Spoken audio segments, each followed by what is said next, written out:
Hello everyone, this is part 1 of What If Naruto Was Like the Sage of Six Paths, and this story is made by Digitize27, and I hope you guys enjoy this video and to like, to subscribe, and check out the playlist, to see more comment down below. Now let's start the intro. They call me a god. They call me a god. They call me a god.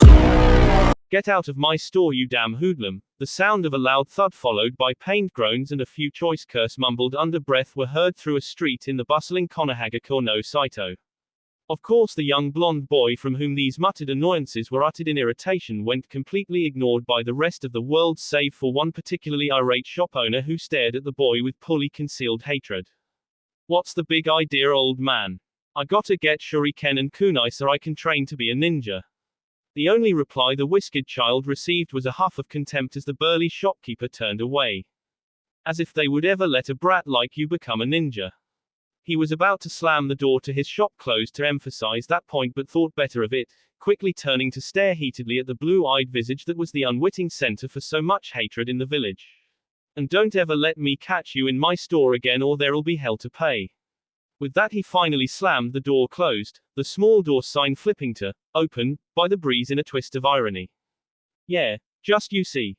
The young blonde turned to the rest of the people in the street who continued to go about the day as if this event weren't even happening. You'll all see. I'm gonna be Hokage one day. With that the whisked child took off down the street at a surprising speed for such a small and obviously malnourished boy. After he was gone the residents of the busy shopping district turned to watch him go, some of the older women whispering in hushed voices. Did you see him today? Disgraceful. I don't know what Hokage-sama is thinking allowing someone like that to join the Shinobi Academy. I know, my little Amy-chan would be in the same year as him, I just know he'll try to corrupt her. Well, I know for sure I'm warning my boy away from him, that little demon won't destroy the next generation as well. Of course all these conspiratorial whispers were lost on the running child who was too busy staving off tears percolating at the edge of his vision. Hey Gigi, I need your help. Glittering blue eyes blinked in surprise at the empty office, framed by the panoramic backdrop of Konoha in the expansive window that lit the room. Gigi. The young blonde looked around in mild confusion. It was rare he wasn't able to find his grandfather figure in his office, often poring over various sheets of paper that confused the whisked youth when he tried to read them over the man's shoulder. He's not here, well I guess he's out doing kick-ass ninja stuff, he is the Hokage after all. With that simple piece of 7-year-old logic sorting out his confusion the boy quickly went to work. Immediately he headed around the back of the large, ornate oak desk which was piled up with copious stacks of various mission reports and budgeting requests, not that the blonde was at all interested in those.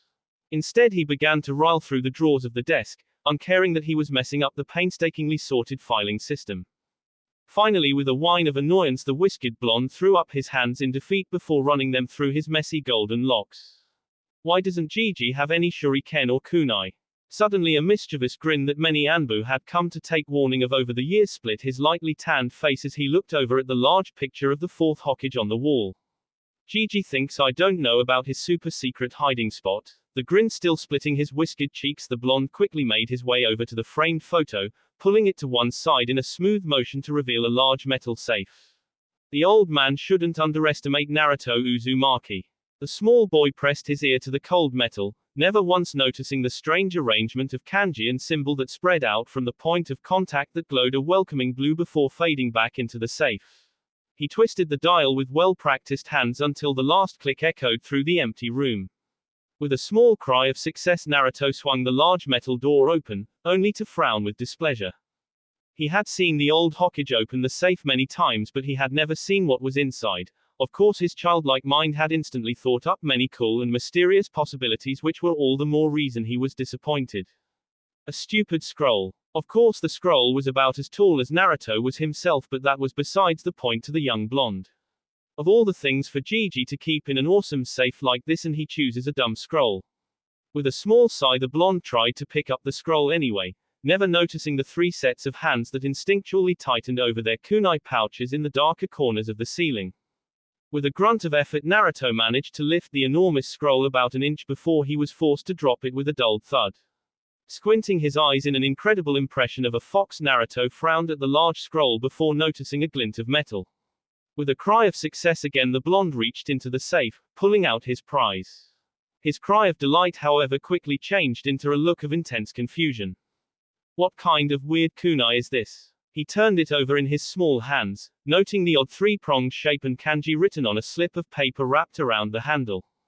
With a sigh, he tossed it back into the safe. It was obviously useless with such a weird design, probably some ancient antique his Gigi was keeping as a relic of the past. He swung the door closed with a disappointed sigh before sliding the picture back into what he thought was the correct position. With his brow furrowed, the blonde took one last sweeping look around the office before a light bulb seemingly clicked over his head. His short legs quickly carried him back over to the desk where his hands began to frantically sweep back and forth under the polished wooden surface. Finally, a small, almost unnoticeable click graced his small ears as a secret compartment jutted out the side of the desk. This one was much smaller than the safe, and its contents confused Naruto even more. All there seemed to be were a small orange book, a strange glass sphere, a few sheets of paper, and a normal-looking scroll with a spiral design printed on the front. Nothing again. How can Gigi have no kunai in his office? Naruto slammed the small compartment back into place with an irritated grunt before walking out of the room, a silent black form dropping down to the floor behind him out of his notice. When the Hokage walked in later on that afternoon with the delegate from Kumo, he only found a rather amused dog-masked Anbu waiting for him with interesting news. Naruto once again walked back down the slightly less busy streets, the people beginning to retire to their homes as the sun dipped beyond the horizon. A frown marred his face as he thought about his predicament. Tomorrow he was supposed to start at the Shinobi Academy. It was a year earlier than most did, but the Hokage had assured him he would do fine. The only problem was that all the stores refused to sell him an shuriken or kunai. The small blonde was so lost in his thoughts he wasn't able to react in time when a tall man suddenly appeared in his path. The result was Naruto bouncing back like he had just walked into a wall while the tall dark-haired man just sneered derisively. Naruto looked up, expecting to be reprimanded for being so careless. However, all he saw was the telltale logo of the Konoha police force and a flash of red eyes before the man walked on, ignoring the blonde like he had never even been there. Naruto picked himself up off the dusty ground, mumbling to himself about unobservant people before the figurative light bulb once again clicked over his head. A grin snaked its way across his face as he took off on small legs in the direction of the Uchiha compound. Those people with the funny red eyes always have kunai pouches. I'm sure if I borrow a few, nobody would notice. With that in mind, and with a small chuckle to himself, Naruto quickly found himself winding through the streets towards the western districts of Konoha. A good half an hour later, and the whisked child was staring up at the rather imposing stone wall that separated the Uchiha compound from Konoha proper. He never really thought about the Uchiha all that much, but he found them having a wall around their compound sort of strange. With a small dismissive shrug, he quickly began to scale the wall, using handholds and cracks that would normally be too small for any other hand to grip. Finally, with a slightly comical wiggling of his legs, he flipped himself over and dropped to the ground on the other side of the wall. He rubbed his head sheepishly as he looked down at the small flower bed he had crushed from his impromptu landing, but quickly pushed it from his mind. It was darker now, the sun having fully set beyond the horizon, and it provided Naruto with great cover as he stealthily, at least to him anyway, made his way through the back garden of whoever's home he had landed in. Strangely, none of the lights in the house were on. It wasn't that late at night. In fact, Naruto would usually be preparing himself a cup ramen for dinner about now. To satiate his curiosity, he peered in through a low window, but sure enough, the house seemed deserted. However, instead of trying to think why the blonde just grinned, this would make it all the easier to grab some kunai or shuriken. He tried to lift the window, but it wouldn't budge an inch. With a small grunt of annoyance, Naruto abandoned it and quickly hurried back through the garden, out onto an empty street. Once again, the blonde found it curious that nobody was out. He had never seen a street in Konoha so quiet before midnight. Feeling slightly less sure of himself but staying strong regardless, Naruto scampered across the street, ducking into another alley between two homes. Stopping to think for a moment, he remembered that all the clan compounds in Konoha were somewhat self-sustaining. That meant there had to be stores to buy things, and he hoped that would include ninja supplies. Ducking his head back out into the moonlit street, he nearly squealed with delight as he spotted exactly what he was looking for. The store was across the street from him, a large sign hanging out front that Naruto couldn't quite make out, but the various weapons in the window were visible clear as day, as was the large fan symbol emblazoned across the door. With as much speed as his small body could muster, he dashed across to the door, giving it an experimental push only to find it locked. Frowning, he looked around, noting the small flap at the bottom of the door, obviously made for whatever animal the shop owner kept. He was about to go around to the side alley to find another way in when he heard the sound of approaching footsteps echo through the silent streets. His eyes widened in surprise and fear of being caught. Naruto immediately ducked down, pushing himself through the small animal flap that was obviously never designed for human use. He quickly found himself stuck, his hips just a little too big to get through. However, as the footsteps came closer, he found a new burst of energy, scrabbling with all he could and finally managing to push his lithe body into the store. He sat there, leaning against the door, just panting as he calmed himself down. He was beginning to regret coming here. Generally people left him alone in Konoha, but sometimes the people would be slightly less forgiving. He noticed the people with red eyes tended to be among that group. Check around some more, I was sure I heard something. Naruto's heart nearly stopped beating in his chest as he heard the obviously male voice call out from the street. Yeah, I don't see anything, I'm sure you were just hearing things. I swear, you've been too jumpy lately, gotta calm down. Another voice joined the first, sounding much closer than his companion, making Naruto break out in a cold sweat. Shut up, you know Fugaku-sama's orders. While the meetings are taking place, the streets have to be cleared. We don't want anybody to find out what's going on. If there's a spy out here from the Hokage, we have to flush them out and deal with them. Even in his fear, Naruto managed to be confused by the conversation taking place now painfully close to him. Why would the Hokage need to spy on his own shinobi? That didn't make sense at all. To satisfy his burning curiosity, he ever so slowly poked his head up and looked out the window, only to immediately duck back down as he caught a glimpse of burning red eyes.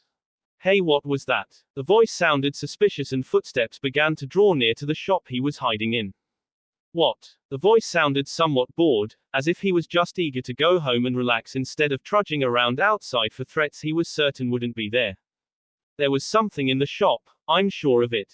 Naruto gulped in a way he hoped wasn't too loud, even though it seemed deafening in his own ears. He quickly scurried further into the shop, hoping to use the shadows to hide himself. On the way, his hand closed over the hilt of a kunai from one of the counters and he instinctively clutched it to his chest as if it would protect him from anything. He pressed himself as close to the wall as he could beneath the counter as he heard the doorknob rattle a few times before the sound of a key clicking in a lock was heard. Footsteps came next, each slap of a sandal against a wooden floor like a cannon firing right next to the terrified blonde. That next minute was agonizing on Naruto's nerves as the Uchiha continued to walk around the small shop, before sighing to himself and walking towards the door. As his hand touched the doorknob to close it, the blonde let out a small breath he didn't even realize he had been holding. Unfortunately, it wasn't small enough, and before the air had fully left his lungs, a hand wrapped around his collar, yanking him to his feet so that his eyes were level with a set of angry Sharingan. Well, what do we have here? A little young to be a spy, don't you think? He sneered across at his companion, but Naruto made use of his distraction as lashed out with the kunai clutched to his chest on instinct. With a cry of pain and anger, the man dropped Naruto, clutching his arm that was now spraying blood in a long arc. Naruto wasted no time and sprinted out of the store, slipping between the legs of the man's surprised companion in one smooth motion before vaulting to his feet and taking off at a sprint. The two Uchiha weren't surprised for long and they quickly took off after the tiny child, using their shinobi training to enhance the muscles in their legs to take off at incredible speed. By the time Naruto was dropping back down on the other side of the wall, the two shinobi were right behind him. Using speed and energy, the blonde didn't even realize he took off again, staying just ahead of his pursuers. He did everything in his power to keep the two Uchiha from getting him, sliding through holes in fences that they were too big to get through, using his knowledge of the alleyways to confuse them, and even at one point grabbing a peacefully sleeping cat and throwing it at the men. It turned out Tora, as the name on its collar read, didn't appreciate the early wake-up and managed to keep the two would-be capturers busy for a surprising amount of time. Long enough at least for the terrified blonde to reach his destination. It wasn't all that uncommon for Naruto to be chased due to his recent history as somewhat of a prankster. However, in those situations he would have pre-planned his escape, usually with a few hidden surprises for his pursuers, giving him ample time to make it to the Hokage Tower or his home where he knew he was safe. Right now though he had no plan, no tricks to pull out of thin air, and there was only one place nearby he would feel safe. He burst through the flaps in front of Ichiraku's ramen, surprising the young teenage girl washing dishes behind the counter. She didn't have time to even cry out in surprise before the whisked blonde had jumped the small counter, using the seats as a springboard. The brown-haired girl just looked down at his quivering form in shock, but only had time to do that before two men appeared in front of her, almost making her drop the bowl she was cleaning in fright. Quickly regaining her composure, she placed a well-worn smile on her face. "Welcome to Ichiraku Ramen, I'm Ayami, how can I help you?" One of the men, his Sharingan active and spinning wildly, gave the small shop a once-over before giving a contemptuous snort. He span on his heel and marched out, the scowl on his face only intensifying. The man behind him gave Ayami an apologetic look before hurrying out after his companion. Letting out a small sigh, Ayami turned to the still shaking Naruto, a small frown alighting on her usually upbeat and smiling face. "What did you do now, Naruto?" She let out another sigh as the blonde boy gave her a sheepish, if not slightly strained smile as he rubbed the back of his neck, out of habit or nerves she couldn't tell. She finally allowed a soft smile to play across his lips as she offered him a hand which he gratefully took, clinging to her arm like a lifeline. She brought him around to the back of the shop, leading him like a stray dog to the couch in the small living space back there. "Just stay there, Naruto, I'll go make us some tea, okay, then you can explain whatever silly prank you pulled this time." Naruto gave a small quivering nod, earning him a glowing smile as Ayami quickly moved back to the kitchen area. "Tea, thanks, Ayami-chan." The girl turned around again at the door, holding onto the frame as she smiled serenely at the little boy she considered a little brother in everything but blood. "Hey, what a big sisters for NE." Naruto finally seemed to relax at that, settling more into the couch as Ayami finally moved off to prepare some tea. An older man with graying hair and a fatherly smile seemingly permanently set on his wrinkling features chose that moment to walk down the stairs to see what all the commotion was about. "Ah, Naruto, my boy, what brings you to our humble abode?" The small blonde turned at the familiar voice, a small but true smile appearing on his whisked face at the sight of one of his precious people. "Uchiha-san." The man simply chuckled at the exuberant cry as he settled a hand on the young boy's shoulder, his calloused palm easily dwarfing the boy's small frame. "Now who did you manage to upset this time, my boy?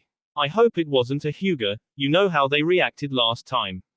He let out a throaty chuckle as he fondly remembered Naruto half crawling into his store, one arm and leg having been at the receiving end of the Hyuga's fearsome taijutsu style.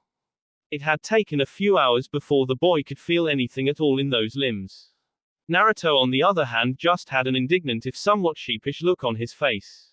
"I didn't do anything. They chased after me." Chuki just gave him a knowing smile. Honestly, he believed the boy's pranks would one day get him in a lot of trouble. Still, he and Ayami would be waiting for him with a warm bowl of ramen and a warm smile at the end of the day, nothing less for their best customer and his surrogate son. Of course they did, Naruto, and Iwagakure has a solid gold statue of the fourth Hokage. Naruto looked up at him with wide blue eyes, his face looking like a monkey who had been given a truckload of bananas. "Really? That's so cool, Tabayo." Chuki just gave a small sigh. He should have known better than to try and use sarcasm on somebody as innocent as Naruto. "No, you see, Naruto," the blonde boy in question blinked in surprise when Chuki suddenly cut off before jumping in surprise as he felt some kind of warm liquid spray across his back. He looked around only for his eyes to go wide in shock and terror. Chuki was on the floor, unmoving, a single kunai sticking out of his blood-soaked throat. Behind him stood the two Uchiha who had been chasing him, a cruel glint in the spinning red eyes of the one in front. "Oromaru, what are you doing?" The one behind seemed shocked by his companion's actions, his eyes flickering between the dead man on the floor and his fellow Uchiha. "Shut it, Takaho, there can't be any witnesses. Do you know what will happen if word gets to the Hokage about the coup?" Unfortunately, Ayami chose that inopportune moment to walk back into the room, a tray of tea balanced in one hand. Time seemed to slow as she took in the scene in front of her, two men standing over Naruto, kunai poised to strike, her father on the floor, blood still spilling from his throat as his empty eyes stared at her. Her scream carried out into the night only to cut off a moment later as three kunai found their way into her stomach. She could only stare down at the growing red patch forming on her usually pristine apron, a quizzical expression on her face as if she couldn't quite believe what was happening. It only lasted a moment before she fell to the floor, first to her knees then, with a dulled thump, onto her side. Silence once again fell on the small room as Naruto stared in shock and horror at where his surrogate sister lay on the floor, unmoving and pale. The Uchiha's arm was still outstretched from throwing the kunai and his friend was looking at him in even more shock. Then, as if a silent command had been given, everybody moved. Naruto scrabbled to his feet at the same moment the lead Uchiha lurched forward to grab him.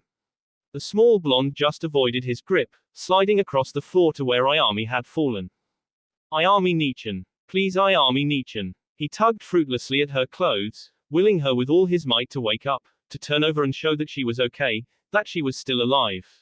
Suddenly rough hands grabbed him by the collar, yanking him around to face Sharingan eyes once again. The black tomo framed by fields of red spun slowly at first before picking up speed. Soon they were a blur, as hypnotizing as they were frightening. Naruto suddenly felt incredibly drowsy, like a huge portion of energy had been ripped from his body. He couldn't explain it. It was like a battery had been pulled out of him, leaving him cold and tired. Out of slowly closing eyes he caught sight of his hands, colored red by Ayami's blood, and suddenly something new welled up in his chest. Anger, a blind, roaring fury that he had never felt before. Fury at these people for taking those people precious to him, rage at the world that could be so cruel to him, and most of all anger at himself, at his own inability to protect the people that meant more to him than his own life.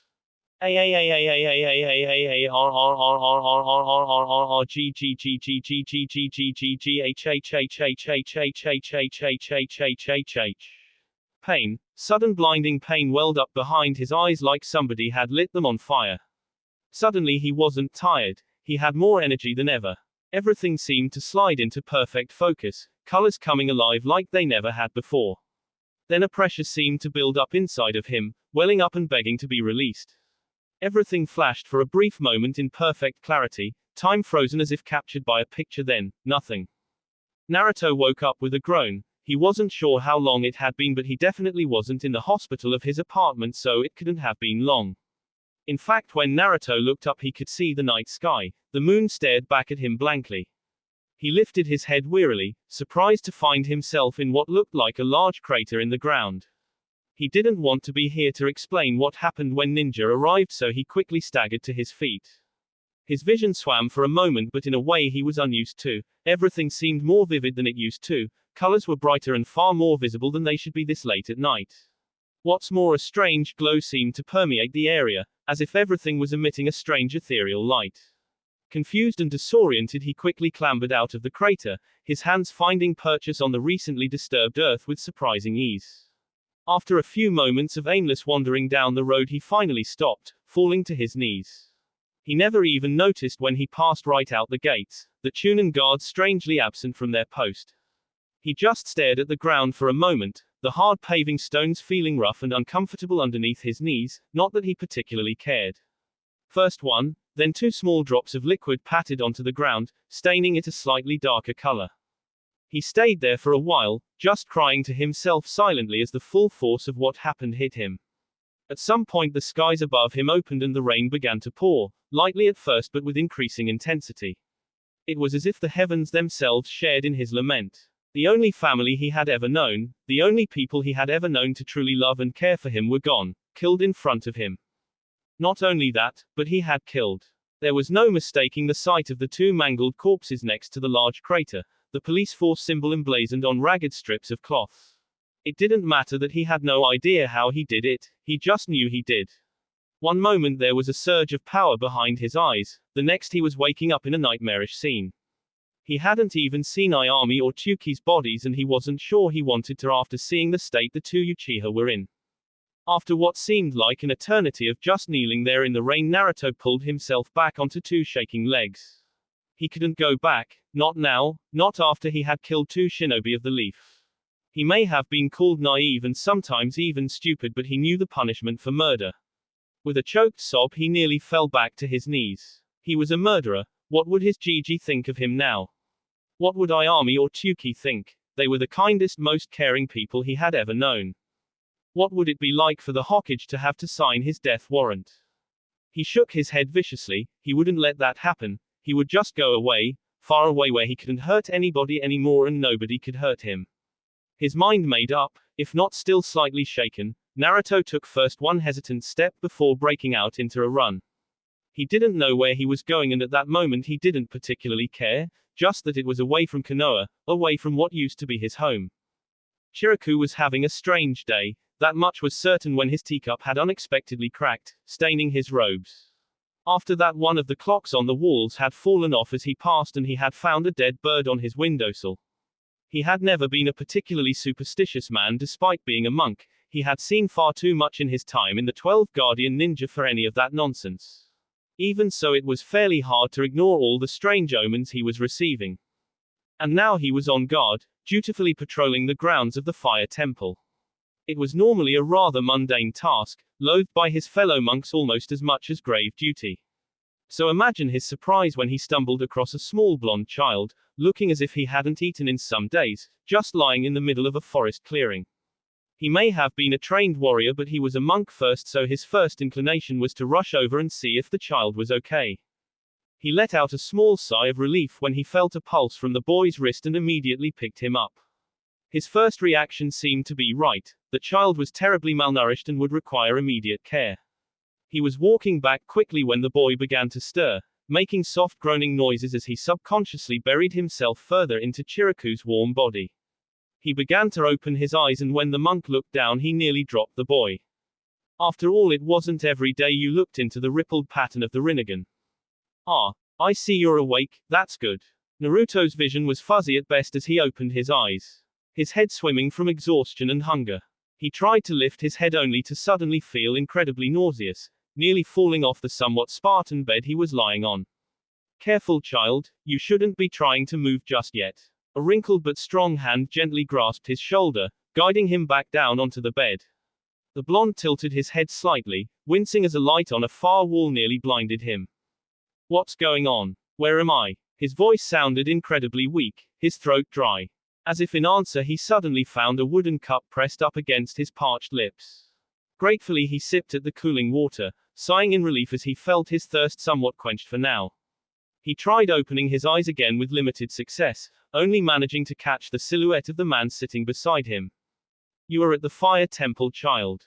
Young Chiriku found you while he was patrolling the grounds.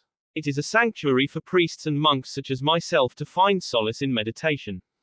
Naruto simply blinked in response, finally managing to prop himself up on his elbows and right his vision. The man sitting next to him was old, very old. His face was wrinkled almost to the point where it seemed his eyes were permanently squinted. A small pointed beard jutted from his chin, the hair grayed with a few streaks of white. Even so, his face was kindly and serene, as to be expected from a monk. However, the most amazing thing about him was that he seemed to be enshrouded in an aura of pure energy, his body aglow with that same ethereal blue light Naruto had seen ever since the incident which led to his self-imposed exile from Konoha. But where that energy had before seemed unruly and chaotic, around the monk it flowed calmly like water passing through a gentle stream. I see you do not know much of the world if my words confuse you.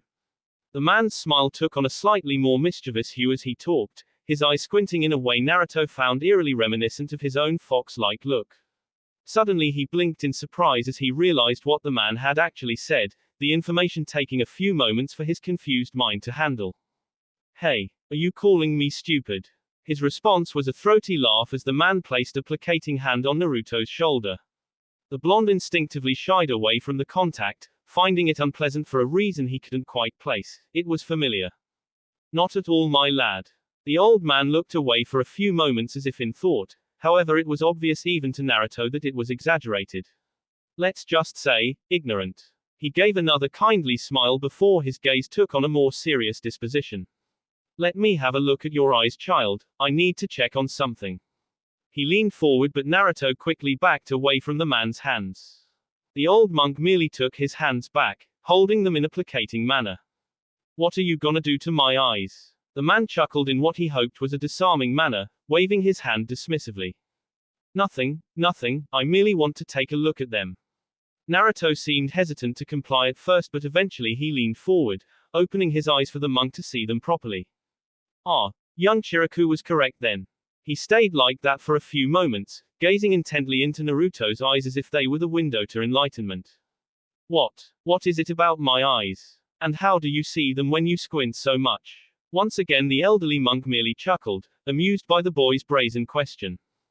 My, aren't you an energetic one? Tell me, what do you know about those eyes of yours? Avoiding Naruto's question, the man leaned back, gazing at the blonde evenly. Naruto simply looked confused as he blinked a few times, looking around for something reflective. My eyes. They're blue and they let me see stuff. What's it to you? The wizened monk raised an eyebrow at that as he reached inside the sleeve of his robe, producing a small hand mirror. Blue, you say? Is that what you see? Naruto took the small mirror presented to him with caution, before nearly dropping it in surprise. He stared intently into the reflective glass, looking one way, then another just to check what he was seeing was real. My eyes. What happened to my eyes? They look all weird. As Naruto fretted about his new appearance, the old monk gazed at him calmly. However, a few more wrinkles appeared on his brow as he leaned back in. Those, my boy, are what are known as the Rinnegan, a dojutsu like the Sharingan or Byakugan. The blonde, drawn away from the mirror in his hands by the elderly voice, gazed at the monk in confusion. Dojuku. Sharingan. Bakulan. The monk chuckled to himself, not sure what he was thinking, trying to explain things such as these to a child. He offered a hand which the blonde seemed at first hesitant to accept, but in the end took it anyway. Walk with me, child, we have a lot to talk about. Naruto gazed up at him, his new steely purple eyes wide with childlike innocence, even though behind that was something else. What's your name, my boy? They left the small room Naruto had been lying in and the blonde took the opportunity to look around. The corridor they were now in seemed just as bare and Spartan as the room he had awoken in. Seeing this, the old man beside him gave a warm, knowing smile and gestured to the bare walls and floor. This is a temple, child, we have little use for material possessions or gains. They are distractions from the pursuit of enlightenment. Seeing Naruto's confusion, he chuckled, rubbing the back of his head sheepishly in a very unmonk-like manner. We don't have a lot. Understanding now, the boy's eyes widened as he nodded his head. Yeah, I didn't have a lot back in Ko, he trailed off, looking down at the floor with a frown, the hand that wasn't occupied in the monk's clenching into a fist. Chukaku. Naruto looked up in surprise, shaken from his thoughts by the warm voice. The monk was looking down at him, his eyes squinted and a comforting smile across his features. My name is Chukaku, head monk of the fire temple here in Hai no Kuni. And yours? Naruto blinked once before coughing and rubbing the back of his head. Naruto. Chukaku seemed to draw in a deep breath, looking out a window into the grounds of the temple where a group of monks were running through their kata in perfect synchronization. Ah, Maelstrom, a good strong name. I feel your future will be filled with great things, if not hardship to get there.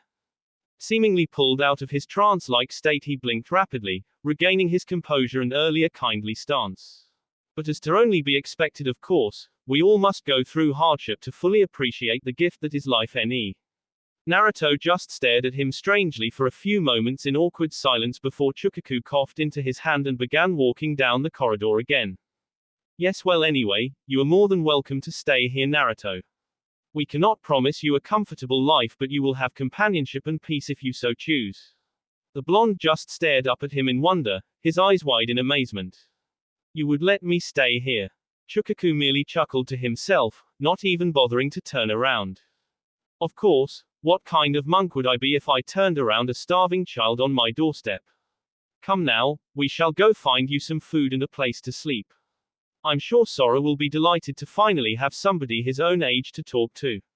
Suddenly the elderly monk felt Naruto stop, his hand slipping out of his wrinkled grip.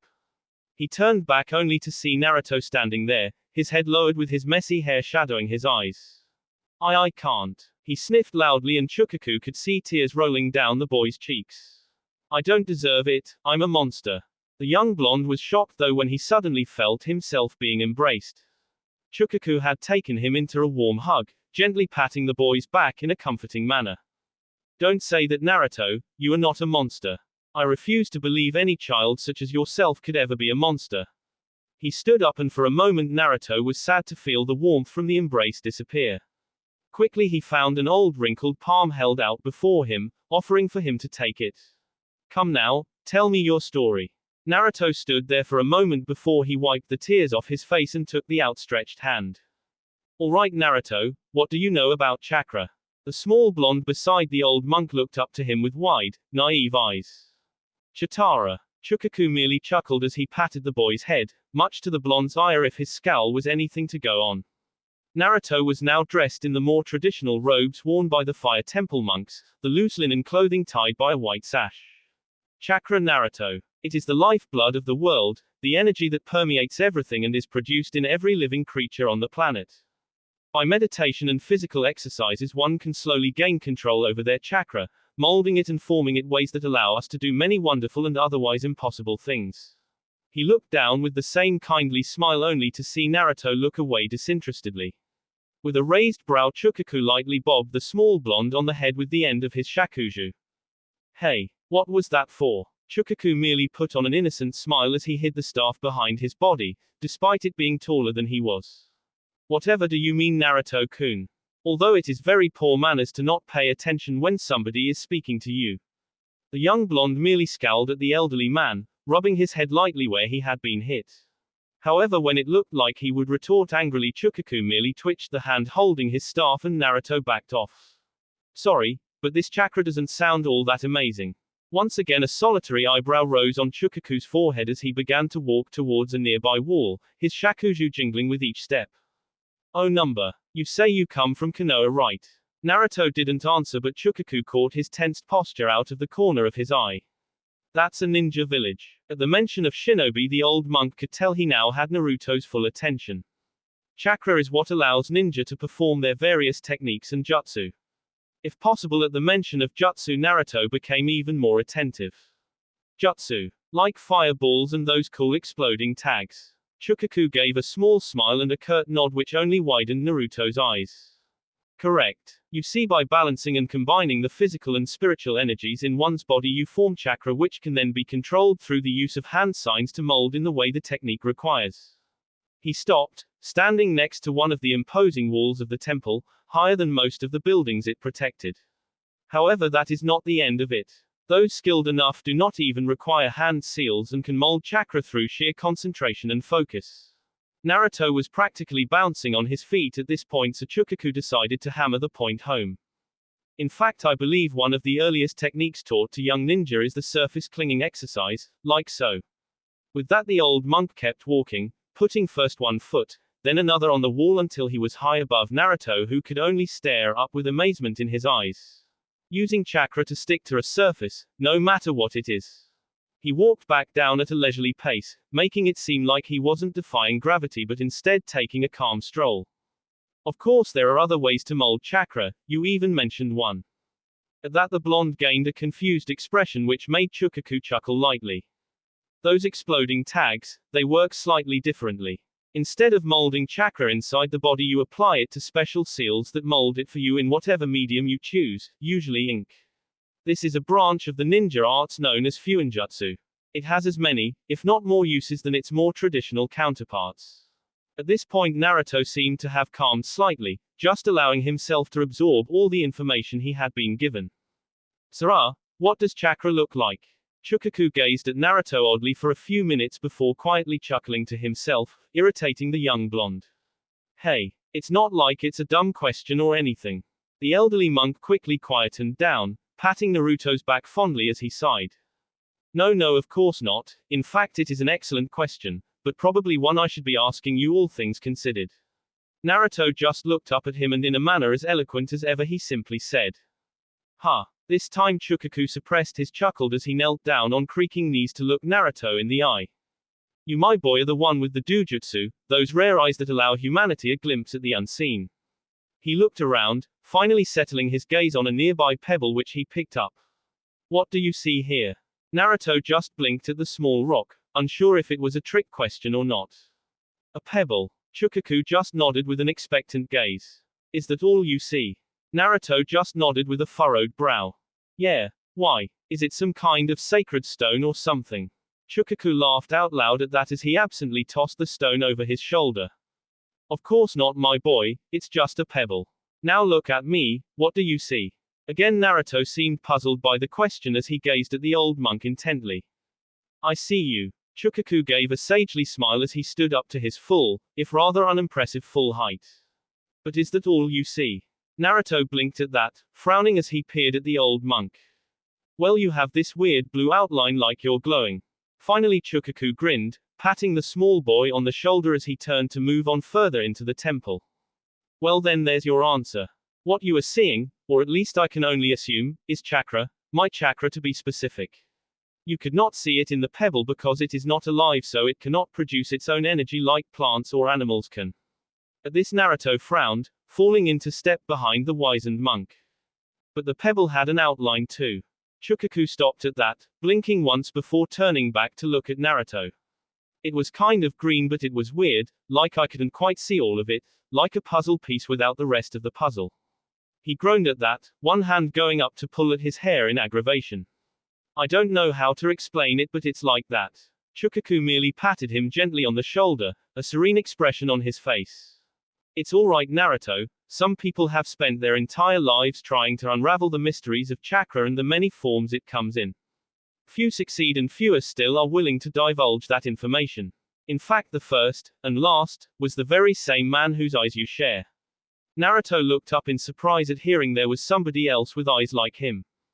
Who? Chukaku gave him a mysterious smile as he pushed open a door into a large room, filled with shelves stacked to the brim with various books and scrolls. The old monk walked over to one of the older shelves in the room, some of the corners having gathered many cobwebs. He tutted for a few moments as he looked over the shelves before picking out a book and blowing the fine layer of dust that had accumulated.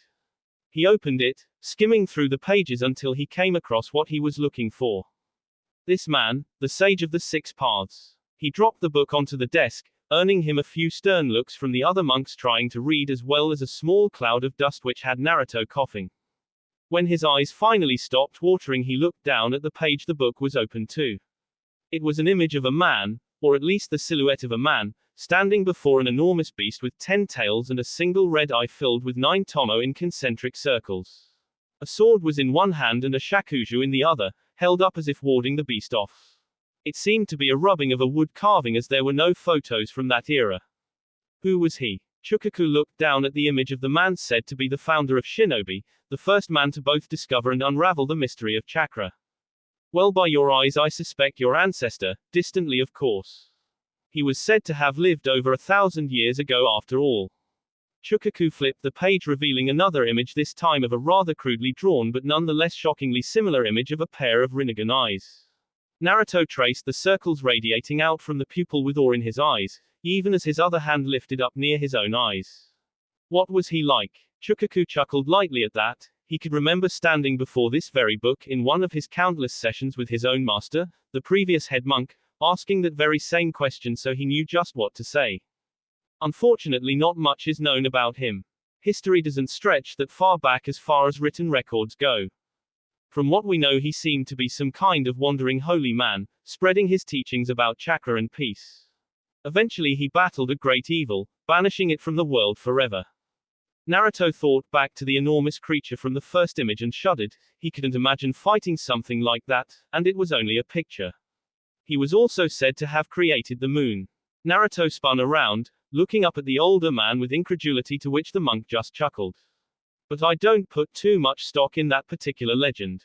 Naruto returned to slowly tracing the image of the Rinnegan, awe in his eyes. He must have been powerful. Chukaku just nodded at his side, an intense look on his wizened features as his gaze drifted from the book to Naruto himself. You know, they say his power came from his eyes, the eyes you now have. Naruto turned back to him, blinking in confusion as Chukaku placed a warm and firm hand on his shoulder. You may have been given a powerful gift, even if the circumstances were terrible.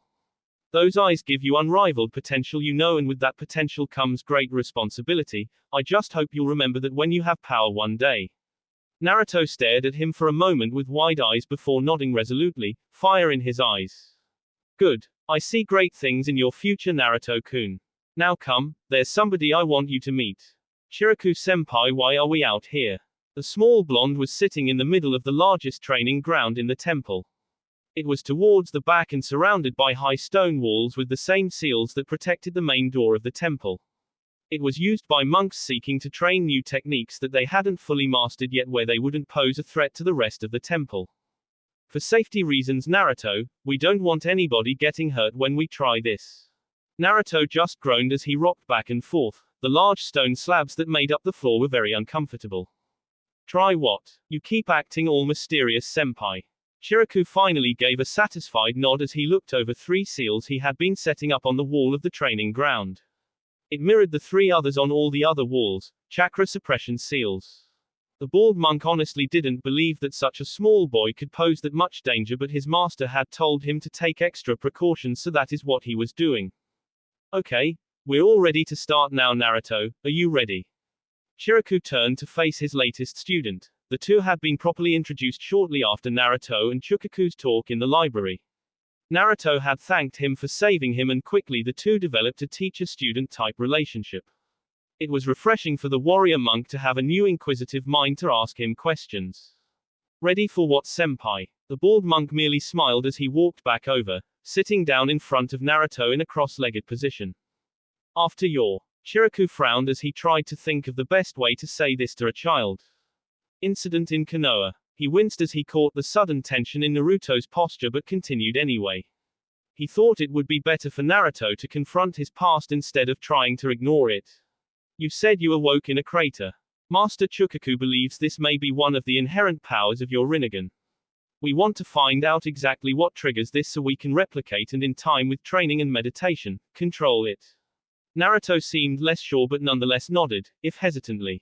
Alright, now I'm going to have to ask you to remember that night. Remember just what you saw, how it felt, everything. Naruto blinked in surprise before looking down, his hair overshadowing his eyes momentarily.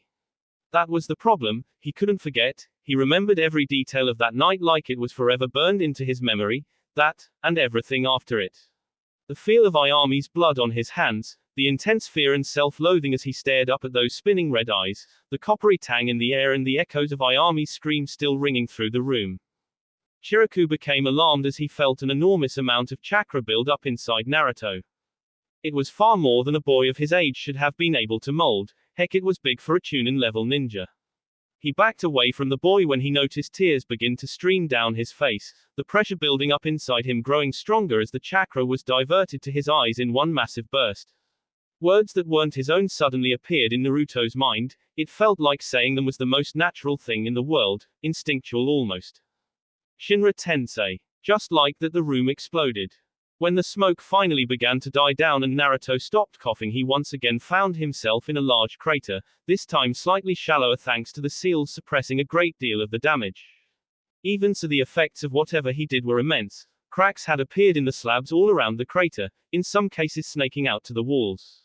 Now that he could actually observe the after effects, he could see it wasn't a perfectly circular crater, most of the damage was in front of him, making it more egg-shaped. He blinked suddenly as he realized something was wrong. Chiraku-senpai. Naruto glanced around, not spotting the bald monk anywhere, at least until the rest of the dust in the room settled.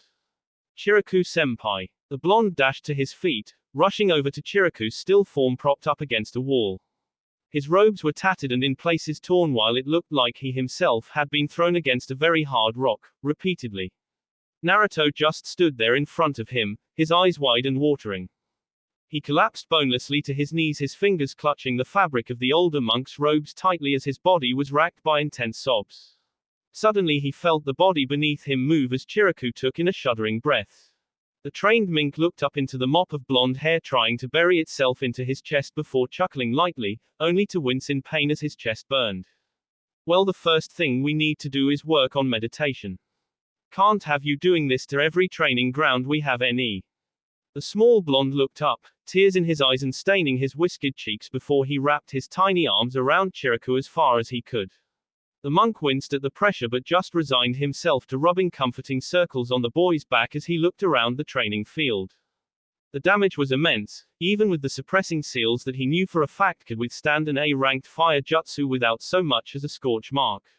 Yet here this 7-year-old body had managed to put a crater in it about a foot deep with just a simple burst of chakra, at least that was what it had seemed like. It was certainly no wind jutsu. Chiraku had felt his share of those sparring against Asuma. He had never seen anything quite like it before, and that said a lot in his opinion. Such power for once so young. Master Chukaku was right about you, Naruto. You will grow up to be strong. The bald monk smiled at the thought even as another streak of pain flared in his chest, and I'll be there to guide you along the way for as long as I can. Chukaku looked up from his meditation as he heard a knocking on his fusuma. Soon after, Naruto meekly shuffled into the room, his hair hanging over his eyes as he managed to find something incredibly interesting about his feet. Yes, Naruto-kun, what can I do for you? The boy looked up for a moment, catching the older man's gaze for a split second before looking away. In that moment, Chukaku saw fear, regret, a whole multitude of emotions running across those rippled purple eyes. I don't think I can do it. Chukaku stood up at this, walking over to the now trembling boy. Do what, Naruto? He placed a hand on Naruto's shoulder only for the boy to pull away, wrenching himself out of the firm grip. Everything. This training. Learning to control this power. He looked up now and it was painfully obvious the boy had been crying. His eyes were reddened and there were still streaks running down his cheeks from the tears he had shed. Please, Master Chukaku, I don't want to hurt people anymore. Chukaku sighed at that, kneeling down on his old knees so he could look at Naruto from his level. Naruto, you wanted to be a shinobi, didn't you? The blonde looked up at that, blinking in confusion despite the new tears already welling up in his eyes. Did you know that as a shinobi you would have been asked to kill people? Chukaku almost flinched as he saw the horrified look on the boy's face. He hated to see such innocence lost, but he knew Naruto would only torment himself further if he didn't do something now. No ninja is without blood on their hands, not even the Hokage. Chukaku shook his head at that, especially not the Hokage. Naruto had stopped shaking now, looking at the elderly monk with a look caught between his sorrow and slight interest. But do you know what separates most shinobi from common thieves and murderers? Naruto blinked once, somehow unable to tear his gaze away from Chukaku's as he slowly shook his head. They know what they fight for, be it for the home they spent so long protecting, or the bonds they made with the people they care about in order to protect them. The elderly monk sighed, even he had at one point fought and killed. You know, Naruto, after some men experience war and bloodshed, they forever vow never to harm anybody ever again, to shy away from all conflict. His eyes hardened at that as he almost lost himself to a lifetime of nostalgia and regret. Those people are cowards. Naruto's eyes widened at that, his shuddering had stopped and the tears were no longer flowing. Seemingly remembering what he was doing, Chukaku looked back around, a warm expression back on his face. You see, Naruto, peace is not about avoiding fights, it's about choosing them. Naruto blinked in an uncomprehending manner as Chukaku once again grasped him firmly on the shoulder. He didn't shy away from the touch this time. Choosing them. The head monk nodded once, a rather far-off look in his eye before he shook it off. You have a great power at your disposal, and with patience and training you can master it, becoming strong, very strong. But it is what you do with that strength that will define what kind of person you will become.